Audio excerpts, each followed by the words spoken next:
People give advice all the time. We rarely take it. People recommend restaurants and films and vacation spots and music and books. We're amenable to recommendations. This week, the first week of the Fall Writing Challenge that causes November angst for so many writers, we have 4 recommendations to improve your writing world. And they will, truly. Welcome to The Write Focus, a podcast for writers, from newbies to veterans and everyone in between.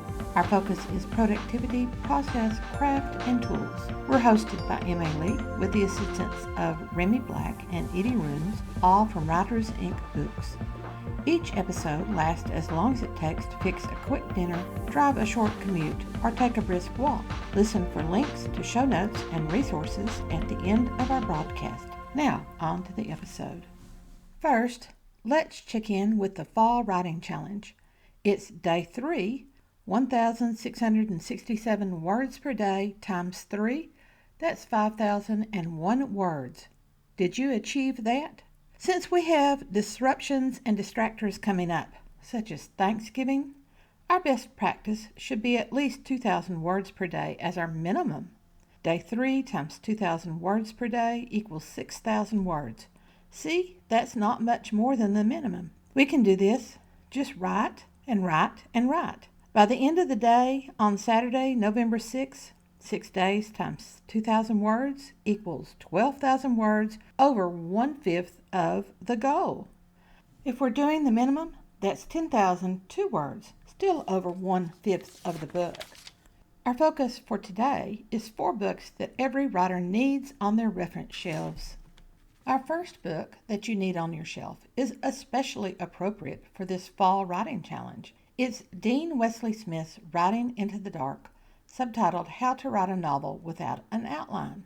Dean Wesley Smith will give a lecture on writing into the dark at various writers' conferences. You might find a lecture posted on the internet, but the best is to hold the book in your hands so you can make marginal notes and place sticky notes. I follow his blog. Sometimes he promotes books or Kickstarters. Sometimes he writes a nonfiction book through the blog. His book, Writing a Novel in 7 Days, was originally a blog series. He doesn't explain his writing process for crafting a story, and he should not. That's up to the individual writer. Instead, he blogs about how he managed his time writing and not writing, and other process comments. Writing into the Dark is an eye-opening book and will change your daily process. Smith's point is that an outline will destroy your own curiosity about the story and will make your writing boring. As toddlers, we listen to stories and absorb plot structures and character development. When we launch into the story, we should allow our subconscious, our creative brain, to surprise us. I experimented with his method before I became a devotee of it. I had a well-outlined novel that was 100 pages into the story and wouldn't advance. Every writing session was a slog. Even I could see the story was boring. Not everything, just several things. Unhappy, I decided to implement Smith's thesis and write into the dark. I abandoned the outline and sketched the next scene for my book. Halfway down the page, a secondary character began talking. Then that character took over the scene, which became draft form rather than a sketch. Excited, I finished the scene. It was good, with surprising elements. I backed up to a boring scene and gave it to that character. Then another and another. The scenes improved, and not just because they were new. Then I trashed the rest of my outline. The book wrote itself after that. It contained unexpected angst and surprises, increased the evil of the antagonist, and created 2 surprising endings, one for the primary, one for my new sub-primary character. Smith doesn't believe in writer's block.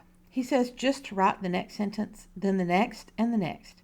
Writer's block can occur when our creative mind loses interest in the story. Writing into the dark stops that loss of interest.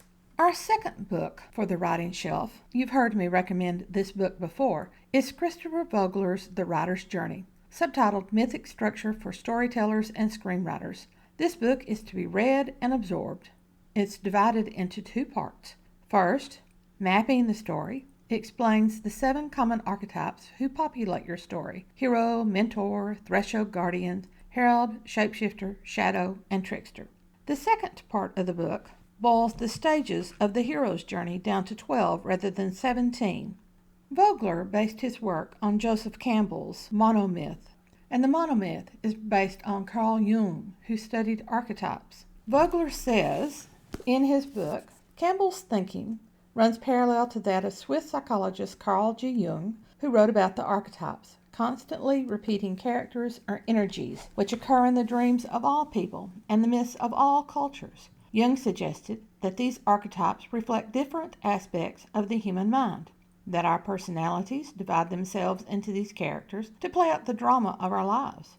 He noticed a strong correspondence between his patients' dream figures and the common archetypes of mythology. He suggested that both were coming from a deeper source, the collective unconscious of the human race.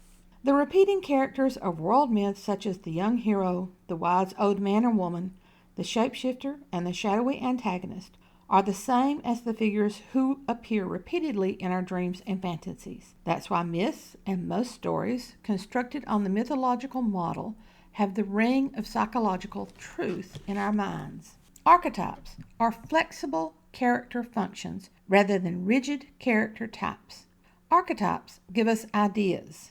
We build creativity from there. Vogler devotes a chapter to each of the 7 common archetypes, exploring the archetype's personality and then function in the story. The mentor, for example, can have 7 dramatic functions, including gift-giving, our inventor, our motivator, and then he discusses the 8 types of mentors.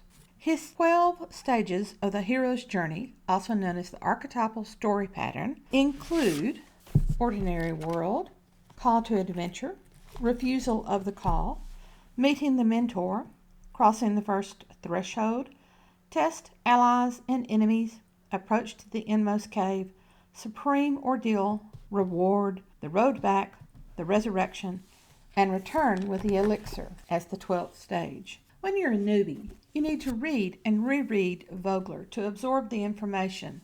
The 12 stages of the archetypal story pattern and these 7 character archetypes are not maps. They're not written in stone. But what we'll find as we study our own writing, as we study many films, as we study many books from modern times to far back into history, is that these do follow that mythological pattern. It just sort of swells up out of us. Newbie writers need to read and reread Vogler to absorb this information, not to follow it religiously, not to stay lockstep with it, to absorb it, and then let it come out of your creative mind in its own way. Dean Wesley Smith wouldn't want you to outline based on Vogler's 12 stages of the archetypal story pattern. It's definitely, though, a way to check in your revision stage. It can help with pacing and flow of story. The stages, just like the archetypal characters, are flexible, fitting your story to the stages after you write it. Teaches your brain to think sideways as you figure out how your scenes fit the stages. Vogler offers guidance in how to figure this out in the last chapter of the book. He examines Last of the Mohicans and Death Becomes Her. Vogler's book came out in the 1990s. Some people call that old.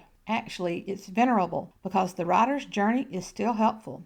No matter what new terms and teachings that people develop, those are all built on archetypes. In that respect, Vogler's very accessible book will never grow old. The third book to have in your writer's shelf is a true reference guide. It's The Writer's Guide to Character Traits by Linda Edelstein. I confess this book is pure reference that I only dip into it. I have never read it cover to cover. I consult it when I'm struggling with character in the revision stages of my writing. If I need to figure out the motivation or the reason a character may be a traitor, into this book I go. Or if I want a different take on an antagonist, I can find information to spark ideas. 13 chapters. First, real people and believable characters, including the influences of roles, situations, and relationships. 23 adult personality types with interpersonal attributes for each. Children and adolescents. Chapter 4, Psychological Disorders, Child to Adult, and the Early Influences that Shape Personality. Criminal Type in Chapter 5. Chapter 6, Sexual Issues, Then Love, Marriage, and Other Arrangements, Creating a Family. Chapter 9, Ordinary and Extraordinary Events. 10th, Physical and Mind-Body Disorders. I'm currently writing a character with memory loss. This section I'll read before I start revision. 11 is Career Traits, with a special section of the traits of people who select 42 different careers, like engineer versus nurses. Chapter 12, Influences of a Group, including leaders and group roles, along with the gangs and cults. And the final chapter, Appearance, Body Language, and Verbal and Nonverbal Communication. In the introduction, Edelstein opens with, "Writers ask me all kinds of questions. What makes a man have an affair? Why would a woman stalk her former lover? How can I learn what motivates a person's behavior?" Rarely is there one answer to questions like these. But psychological research can provide vast amounts of data that can help writers, beginners and accomplished writers alike, gather accurate information about personality and behavior in order to create believable and authentic characters. "My goal in writing this book," she says, "has been to create a friendly reference for just that purpose. It's a crash course in psychology for writers. I describe the inner workings and behaviors of ordinary and not so ordinary people in lists, charts, and descriptive paragraphs. All this information is not a substitute for your imagination, but a way to inspire your mind." She has a great index. She talks about gullible people on 3 separate pages, the effects of infertility on people's behaviors. Yep, she has that. What motivates people to be thrill seekers? That too. I can get distracted into other behavior traits when I dip into it. Someday I may read it cover to cover. For now, it's a great reference to keep characters true to life. Finally, the 4th book on your writing reference shelf. I struggled to pick one. I can recommend Deborah Dixon's GMC, Goal, Motivation, and Conflict, Christine Catherine Rush's Discoverability, Kate Wilhelm's Storyteller. All sorts of references for setting, or weapons, or violence, especially if you write mysteries or action-adventure, costumes, historical eras, and more. But the book I'm going to recommend is this, a novel that you love, a novel that you reread, a story that you sink into and don't surface until you have to. Make that a book you study. On the first page, study the first line, the start of the first scene, how and when the protagonist enters or the antagonist, how and when the conflict starts. Then study the first 3 pages. Look at the action in the sequence, the exposition, descriptions of situation and setting or characters, opinions of the narrating character, the placing of events, the flow of the words, the length of paragraphs, the length of sentences. How long do the descriptions go on? When do the descriptions break? Go to the 15th and the 50th and the 150th page and do the same thing. Find your favorite scene. Examine it. How do the characters interact? What are their opinions? Descriptions of them. What is happening? Why is it happening? How is that happening explained? What led into the scene? What comes after? Study it for pacing and flow. What plot information is given? What conflict information? What character revelation occurs? Now study the final 2 conflict scenes in exactly the same way, and study the concluding scene. Take notes. Seriously, you're teaching yourself. Look at your current work in progress. What lessons from your favorite book can you apply to your book? Not the ideas or the words. It's how the writer presented ideas through words that we're after. That last is a radical recommendation, I know. You will find it helpful to study several books. Pick bestsellers in your genre and subgenre. Next week, we have 3 essential writing tools that every writer needs to have at their desk. They're rather unexpected. Inspiration for this week comes to us from 2 Johns.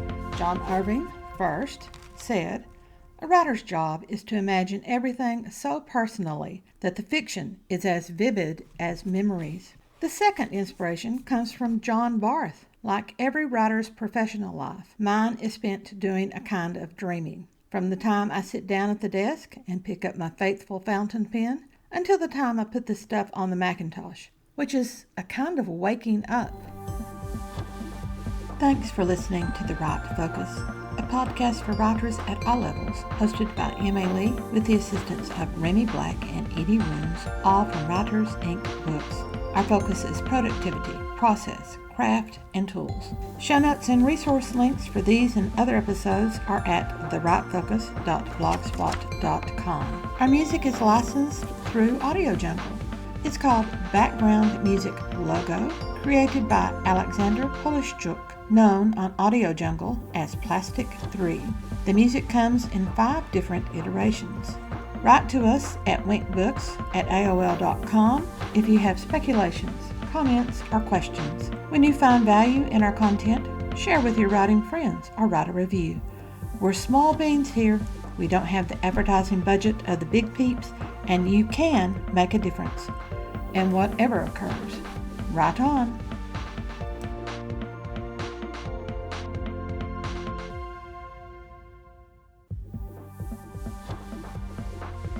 People give advice all the time. We rarely take it. People recommend restaurants and films and vacation spots and music and books. We're amenable to recommendations. This week, the first week of the Fall Writing Challenge that causes November angst for so many writers, we have 4 recommendations to improve your writing world. And they will, truly. Welcome to The Right Focus, a podcast for writers, from newbies to veterans and everyone in between. Our focus is productivity, process, craft, and tools. We're hosted by M.A. Lee with the assistance of Remy Black and Edie Rooms, all from Writers Inc. Books. Each episode lasts as long as it takes to fix a quick dinner, drive a short commute, or take a